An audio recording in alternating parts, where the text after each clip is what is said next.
Nach über 10 Jahren in Hochschulen war für mich die größte Motivation, die Hochschulerfrischerin zu gründen und tatsächlich auch zu sein, weil ich davon überzeugt bin, dass Hochschulen richtig geniale Arbeits- und Lernorte sind.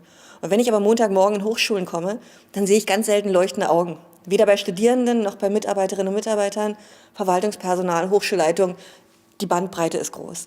Wir haben hohe Burnout-Quoten an Hochschulen, wir haben eine hohe Fluktuation, wir haben Hochschulen, die zunehmend Schwierigkeiten haben, passende Leute einmal zu rekrutieren, passende Leute zu halten und passende Leute aber auch so weiterzuentwickeln, dass sie das Gefühl haben, das macht total Sinn, Montagmorgen in die Hochschule zu gehen, aber auch Freitag. Und ich bin nicht nur Freitag happy, wenn ich nach Hause gehen kann. Und in diesem Spagat bewege ich mich und bringe eben da dieses agile Wissen rein. Es gibt da so 3 Stränge. Es gibt einmal Design Thinking, es gibt Scrum und es gibt Kanban. Und jede Methode hat ihre Stärken. Also Design Thinking zum Beispiel im Bereich Innovation und Veränderung von Organisationskultur unglaublich stark. Kanban ganz stark in der Einfachheit, in der Visualisierung. Maximiere die nicht getane Arbeit. Konzentriere dich auf Definition of Done, dass alle wissen, wann machen wir einen Haken dran, dass etwas fertig ist. Auf den ersten Blick zu sehen, wo stehen wir gerade, wo haben wir einen Engpass und wo haben wir aber auch Luft. Und Scrum ganz stark im Bereich Projektmanagement. Klare Spielregeln, vergleichbar mit Monopoly oder Mensch ärger dich nicht. Wenn ich Monopoly mit den Spielregeln von Mensch ärger dich nicht spiele, dann macht das halt im besten Fall nur einer Person Spaß. Das heißt, ich frage bei den Hochschulen vor Ort, was ist euer größtes Problem und woran würdet ihr merken, dass dieses Problem sich gelöst hat?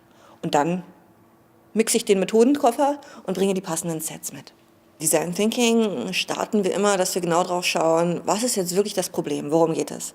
In dem Fall ging es wirklich, die Transferwirkung einer mittelgroßen Hochschule in Rheinland-Pfalz, relativ strukturschwach rundherum, so zu erhöhen, dass die Unternehmerinnen und Unternehmer das wirklich spüren.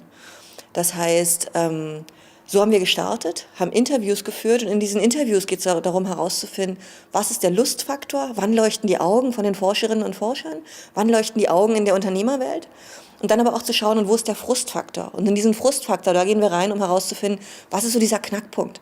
Also was ist so das, was so Bauchschmerzen erzeugt. Und da schauen wir also drauf und das formulieren wir in einem ganz knackigen Satz, in dem sogenannten Point of View. Und darum kümmert sich dann die Gruppe, um zu schauen, wie können wir genau dieses Problem lösen.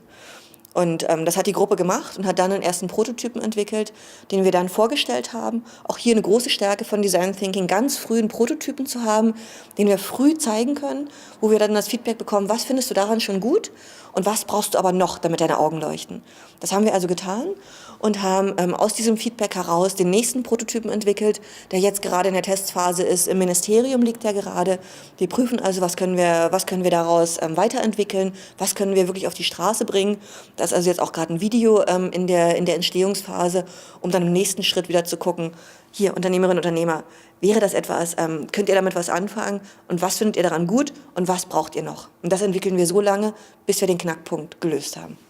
Ich bin aber davon überzeugt, dass Hochschulen richtig geniale Orte sind, um zusammen zu lernen, um zusammen zu forschen, um zusammen auch Dinge auszuprobieren. Wir brauchen viel mehr Mut, Dinge auszuprobieren und danach daraus zu lernen und zu schauen, was hat gut funktioniert und was geht noch besser und immer wieder dran zu feilen, weil Zufriedenheit reicht nicht mehr. Das haben 70-80%, haben das alle, aber wir brauchen Begeisterung. Und genau dafür setze ich mich ein und bringe diese begeisternden Impulse in die Hochschulen.